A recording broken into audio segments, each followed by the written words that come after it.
Bismillah, Assalamualaikum warahmatullahi wabarakatuh. Salam wabarakatuh. Saat ini kami sudah lagi mencoba usaha kredit motor syar'i, Ustadz. Setelah berjalan beberapa bulan, Motornya syar'i atau kreditnya syar'i? Kredit motor syar'i. Berarti motornya syar'i. Terus? Setelah berjalan beberapa bulan, Kredit motor syar'i berarti antara pengendara dengan penumpang harus ada hijab ya? jual beli Terus? syar'i, Ustadz. Maksudnya. Jual beli Setelah syar'i, berjalan beberapa bulan, ada bagaimana yang bentuk lancar. SOP-nya yang syar'i jual beli kreditnya itu? Jadi bentuknya saya membeli motor dulu dengan cara cash, dan orang yang memesan itu Setelah ada pemesan atau sebelum?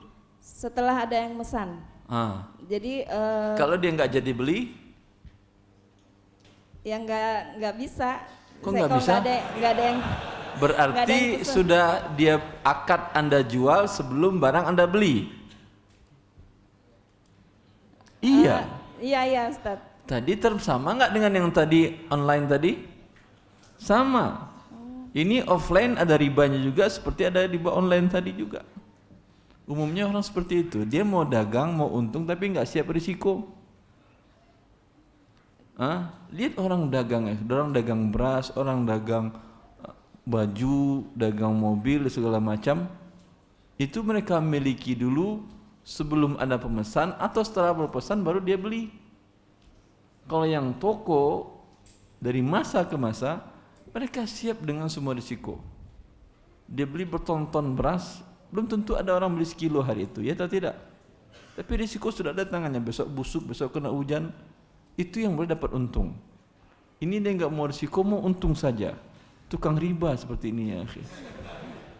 Jadi awalnya tuh untuk bantu saudara dekat atau teman-teman. Nggak ada yang butuh masalah, tetapi Anda siap risiko. Ya. Ya Ustaz. Yaitu dia ketika pesan tidak ada ikatan apapun juga. Tidak ada DP, tidak ada keharusan dia membeli. Karena bila ada keharusan dan membeli barang belum Anda miliki, ini nas dari Imam Syafi'i dalam kitab Al-Saya nukil di buku Harta Haram. Iza arad rajula sil'ata wa qala lahu ishtari hadha thawbi kadha fa ashtarihi minka bikadha fa in alzama ahaduhuma al-akhar wa huwa batil.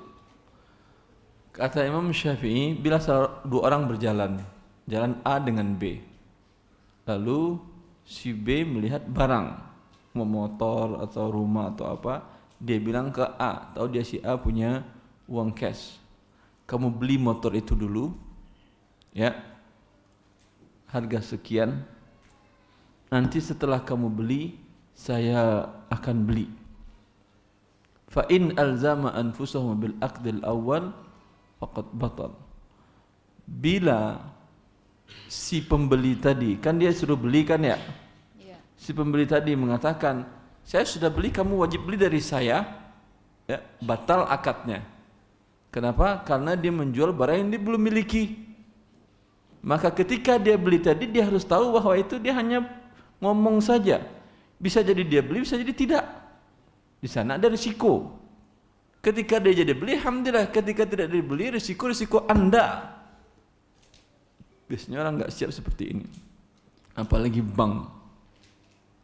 Apa Ustaz? Jadi Tapi ada bank yang ingin sesuai dengan syariat Allah, mereka siap risiko, nggak ada masalah bagi mereka. Karena nggak jadi yang ini, yang lain juga bisa beli, atau dia bisa buat akad kepada si pemilik barang, supplier, akad khiyar syarat. Saya tahu Bang Rojihi itu yang mereka lakukan.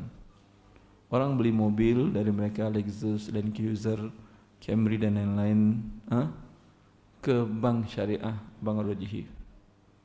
Itu sebelum orang datang, di mereka sudah ada di gudangnya Lexus sekian, ini sekian, ini sekian. Ya. Dia beli dari dealer dengan akad khiyar, yaitu kami beli cash sekarang, tapi kami ada hak khiyar selama sebulan. Ya, artinya pembeli nggak jadi beli, orang nggak jadi beli, dia bisa kembalikan ke dealer, uangnya kembali penuh tanpa ada kurang. Hah? Mau nggak kira-kira dealer? Ente orang miskin ya nggak mau dealer. Tapi kalau bank yang besar, bank Rajihi, nggak mau dealer Toyota di Arab Saudi. Kata mereka, ente nggak mau nggak ada masalah. Saya beli dari negara tetangga Dubai Emirat. Dengan akad seperti itu mereka mau. Apa yang terjadi dengan Toyota cabang Saudi Arabia? Penurunan penjualan mereka berkurang, turun sebanyak 70% dalam masa rentang waktu itu. Sekarang apa yang terjadi? Bangkrut mereka kan ya. Angkat tangan mereka bilang ke Rajihi, udah beli dari kami setahun, 2 tahun, 3 tahun boleh kembali lagi barang. Mantap itu. Yang penting Anda ngerti syariat Allah atau tidak. Kalau Anda ngerti, Anda bisa tekan semuanya, siapapun juga. Enggak mau dia enggak ada masalah, tutup usaha pun enggak ada masalah, daripada Allah murka.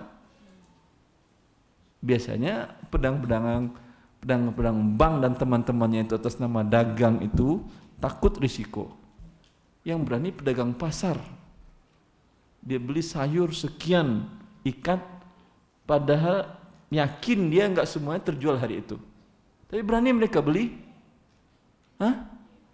Enggak bisa dikembalikan atau tidak kepada supplier?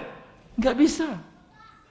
Jadi mental orang-orang kaya itu penakut, lebih bagus mental tukang sayur.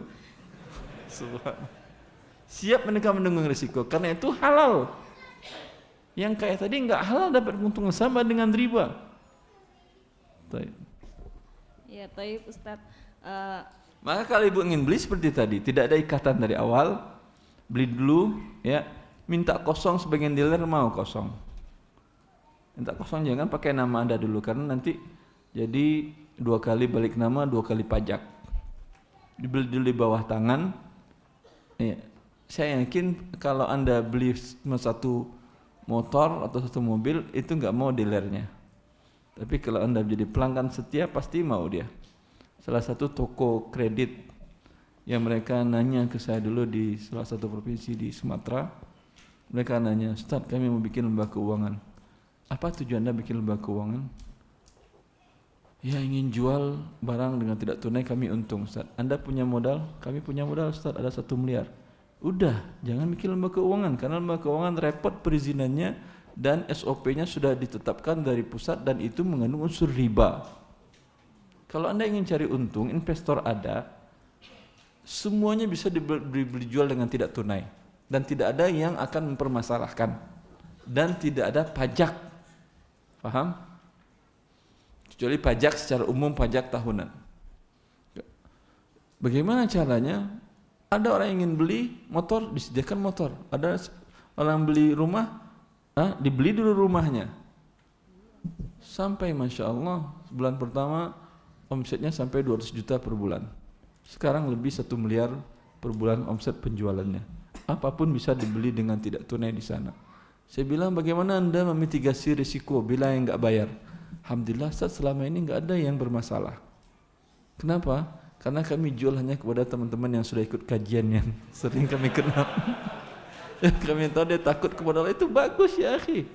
Sehingga membuat orang, saya pengen beli rumah, rajin sholat lah, enggak boleh bohong lah, biar saya dapat beli secara angsuran tadi. Namanya toko angsuran syar'i. Sekarang sampai di banyak kota minta buat buka cabang di situ. Lebih untung daripada izin pendirian BMT atau pendirian lembaga keuangan, karena izin pendirian keuangan enggak gampang dan auditnya pun enggak gampang dan SOP-nya harus ikut mereka. Kalau toko, siapa yang melarang Anda untuk jual tidak tunai? Dengan begini, banyak perumahan-perumahan pun menjual rumah dengan langsung tanpa lembaga keuangan. Tadi kan yang cerita teman tadi, beliau datang ke bank syariah. Bank syariah ngambil margin atau tidak? Kalau dia langsung antara dia dengan pemilik rumah, pasti lebih murah. Tidak seperti itu harganya. Ada salah seorang, pernah sering saya sampaikan kan ya, ada orang yang kasus dia beli ruko di Bogor, itu pemilik rukonya non muslim. dia jual cash 2 miliar. Lalu ikhwah kita ini dia datang ke Bank Syariah, dia urus. Kata dia, terlalu lama Ustaz, bisa nggak Ustaz carikan solusi biar cepat saya turun pembiayaan saya. Solusi saya, dengar. Anda sudah dapat angka yang berapa harus Anda bayar ke Bank Syariah? Sudah Ustaz, berapa jadinya? 2,7. Nah, berarti selisih 700 juta. Paham?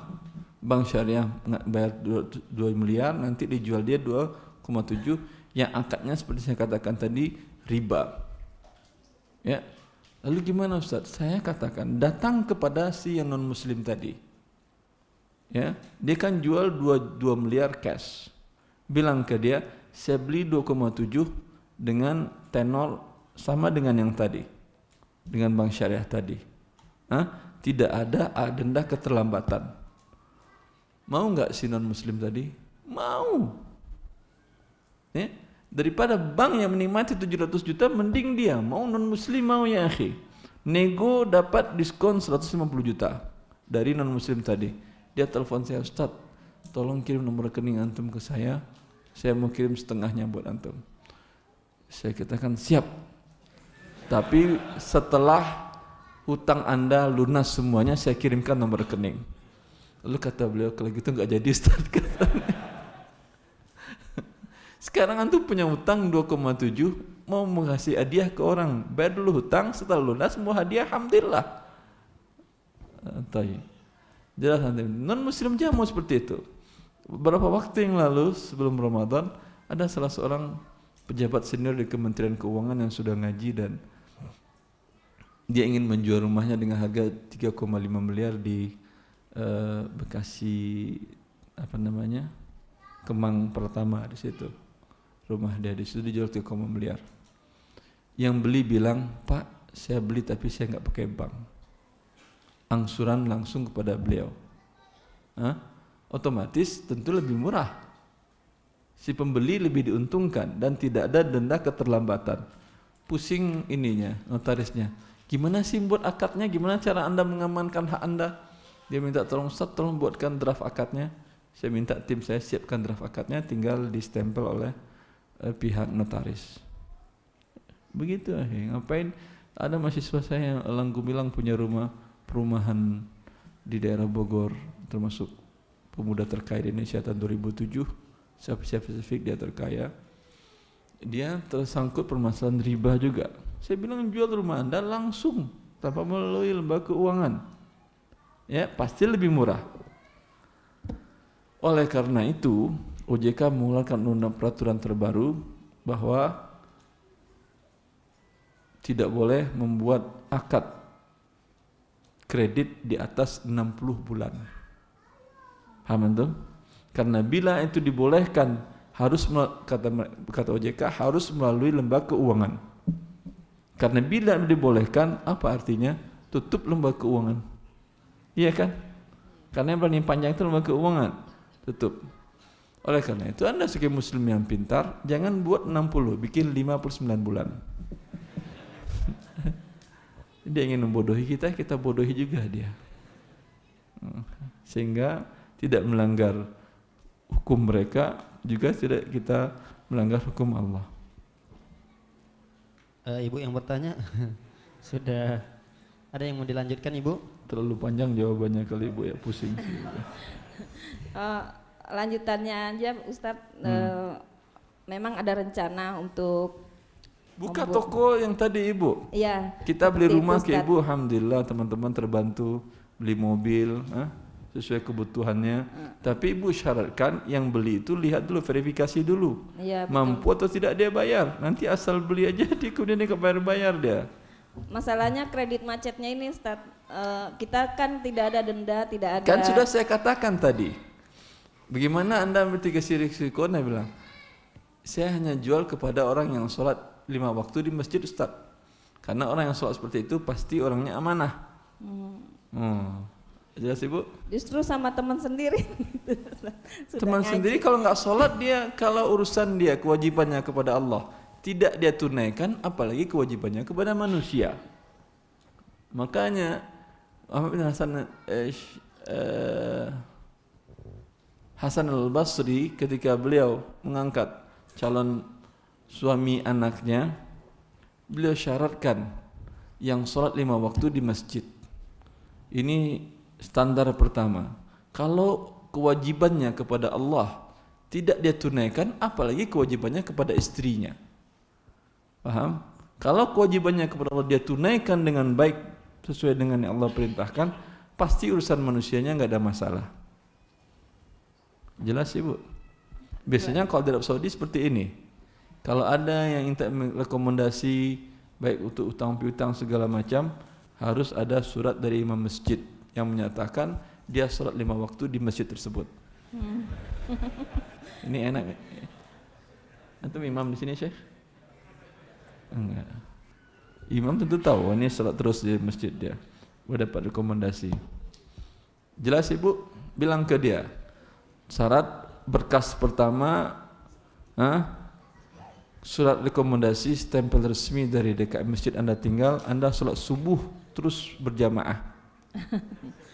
Salah Ustaz. Nah, itu penting. Sehingga apa yang terjadi, ada di sebagian daerah di provinsi Riau kalau saya nggak salah, ada bupatinya mensyaratkan pegawai Pemda sholat subuh berjamaah.